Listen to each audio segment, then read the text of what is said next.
Good evening, ladies and gentlemen. My name is Luca Lorenzo Barberi, and tonight I will present you the topic of racial literacy in the viewpoints of two different persons.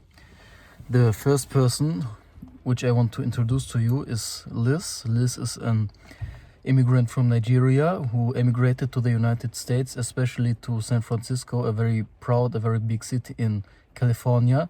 She's a person who loves to travel and often travels to different places and has done it since a very long time. She as well has a black skin color, and the racial issues presented by her are the first one is in 1999, after the Eastern Bloc fell. She traveled to Czechia, and Czechia is a country which was formerly communist, and by that didn't have many immigrants, especially from African countries. And when she traveled to Czechia, she felt very uncomfortable because often people ask her to be photographed with her, because Liz was the first black person the Czechs have ever seen, which she met. And because she felt so uncomfortable, because she was also as well getting all the looks by other people, she went back home early and came back with friends, and these friends said, why are you so, why are you so excited about the people feeling special about you? So they went with her, and when they arrived in Czechia, they often had the same situations where Czechs were very unaware that black people even exist. And after that, many Czechs would like to take a photo with her and her group and her friends. So she successfully charged people actually for taking photos with her, and this was a very uncomfortable story which she told in the book. As well, she traveled to Australia. Australia is a country which was in many aspects a country which was shown as very progressive and very good for a country to travel to in the United States. But when she traveled to Australia, she only got treated well when she said that she is from the United States of America, because she was mistaken for another ethnicity. And she as well had the same situation which happened in Czechia, because a person wanted to take a photo of her, because the person who wanted to take a photo was thinking that she was an Aboriginal and native Australian. She immigrated to the United States. The United States has a very long tradition of having black people inside of the country, but she still feels, she says in the book, she still feels the legacy of Jim Crow, who was an American politician who insisted on laws that divided black people from white people, and was a very racist politician. And she still says that people look strangely at her for being black, and that she feels some kind of discrimination inside of the United States. She as well traveled to Africa, to majority black countries, and she felt more well there than in every other country she has ever visited, because she never got any bad looks or any bad reputation for being black, because it is a common thing in Africa, of course, to be black, because in the most African countries 99% of the people are black. Only when she traveled to South Africa, she felt unwell because of the apartheid that consisted in the country in the time she traveled to South Africa. And apartheid was, of course, a very discriminating system, which is comparable to the segregation in the United States. Dimensions of racism are internalized. The internalized racism she describes is that she gets strange looks at her in the United States and gets treated equally in Africa.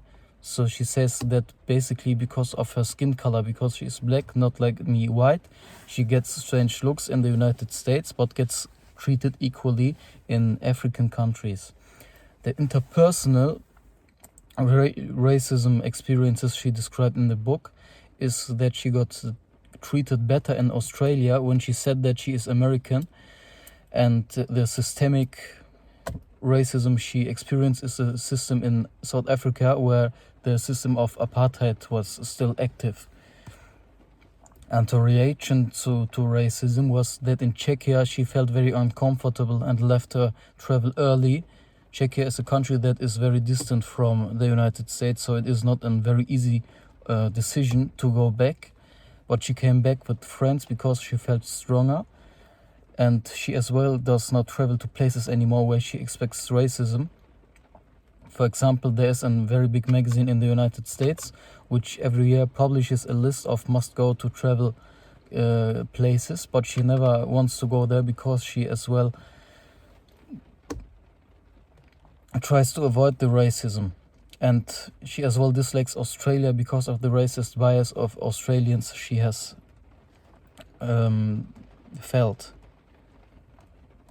So her advice, what I would think that is her advice, is that you shouldn't travel to places where racism against your ethnicity is expected. For example, she wouldn't go to Czechia once again if it was still the same situation. And she as well tries to eliminate racism from the mindset of herself and from other people, and tries to motivate other people to extend their horizon. Then another person who talks up on this topic is Vaughn. Vaughn is a man. He is from Rapid City, a city in South Dakota. He is from Lakota ancestry. It is an Indian tribe from the today United States. And he does speeches in youth recovery groups.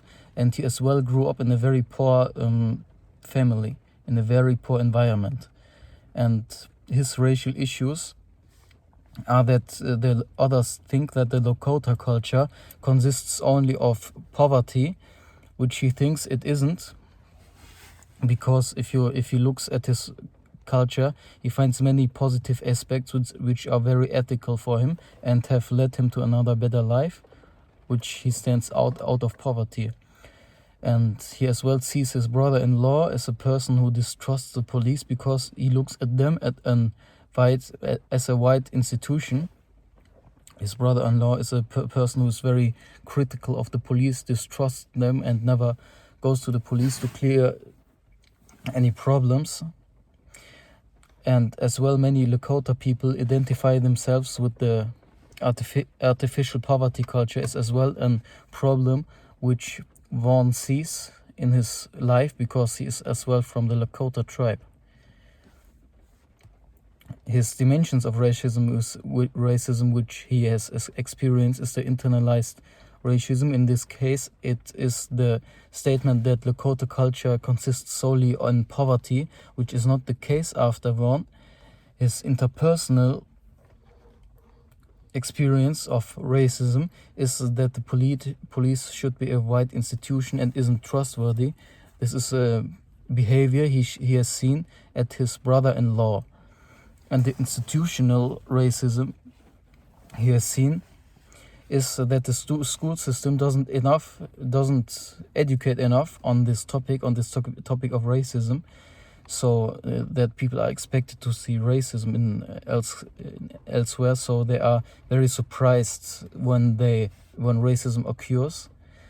He also says that Indian reservations, he as well grew up in an Indian reservation in the United States, are very impoverished because archaic laws, your laws which are over 100 years old, which are originally aimed to assimilate the Lakotas and other tribes into the American culture, are still in practice.